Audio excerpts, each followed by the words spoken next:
Hey YouTube, this is Laura from Loretta Bear. Sorry about the mess. We're in the middle of a move. We're in the same house, but everyone's rooms got moved around, so this is what is left for us to put away and sort through.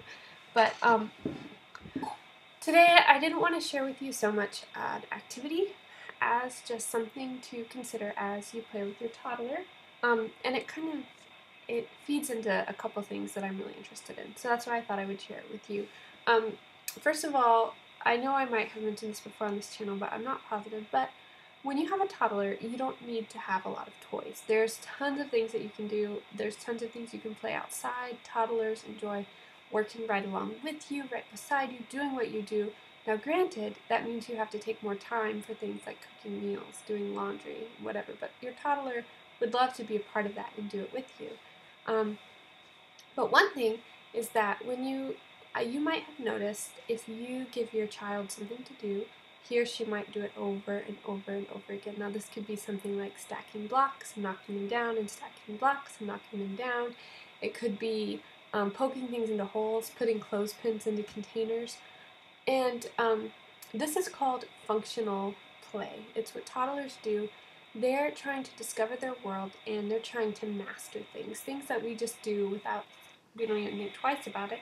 They're challenging for toddlers to do. They have to make their fingers work right, their gross motor skills, their fine motor skills all have to work together. So one thing that you can do to really help your child learn is to encourage this functional play, encourage them to really master things, is by decreasing the amount of toys that they have.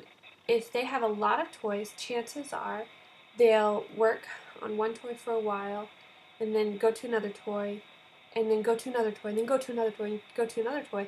But if they have fewer toys, what you'll notice is they'll play with one toy for a while, then they'll move to another toy, and then they'll come back to the toy that they were playing with, and they're just trying to master those skills.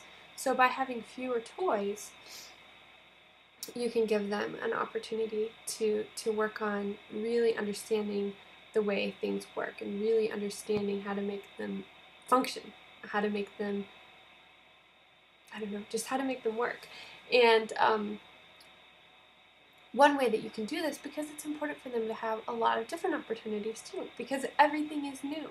So you can do that by decreasing the number of toys that you have out at any given time and rotating them. I would recommend for a toddler maybe a 2-week rotation, and that doesn't mean that at the end of 2 weeks you put all of the toys away and get out all new toys.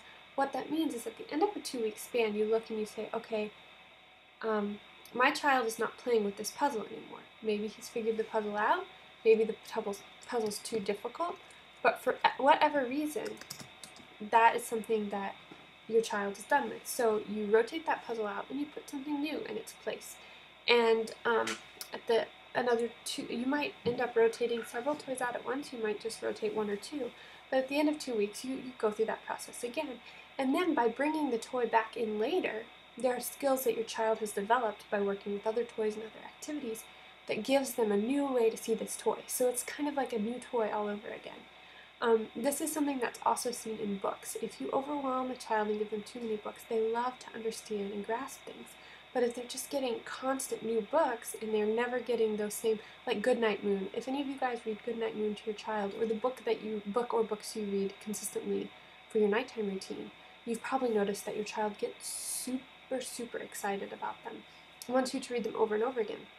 It's because they've mastered, or they're working on mastering those books, and they understand them. They know the words. They might not understand the meaning, but they know what to expect. They know what's coming, and that makes them really excited. So by having fewer total number of books, and by having just a few out at a time for a child to really interact with, that can help a lot. And sometimes you'll keep the same books out for a very long time, and you might get sick of them, but your child is excited. Now that doesn't mean you can't throw new books in the mix every now and then too, but it's important to give them some books that they can really appreciate, and just like with the toys, cycle them out and cycle them back in again. And when your child sees them again, he'll be familiar with it and really be excited. So like I said before, this is called a functional play. You can do it with pretty much anything, and you don't have to spend money on any special toys. You probably already have some blocks. Blocks are a good way to do functional toys. Um, Anything that children can stick in and poke in things, and kind of follow your child's interest. For my son, he really likes to build things and knock them down. He really likes to play on musical instruments, especially we have a piano and he'll play it and play it and play it. He loves to um, get in the front seat of our car and just play like he's driving. He'll do that for a very long time. He likes keys right now, so he likes to stick keys in locks and try and get them to work. And there are, different things. He's working on a shape sorter, really trying to get that. And so I'll watch those interests, and every couple of weeks I'll rotate out toys based on what he's still trying to master, what might be too hard, and so he's ignoring it, or what might be just too easy for him now, and we'll trade them out again. And so, I don't know, this isn't a video that's typically like the ones on here, but if you have a toddler, maybe it's helpful.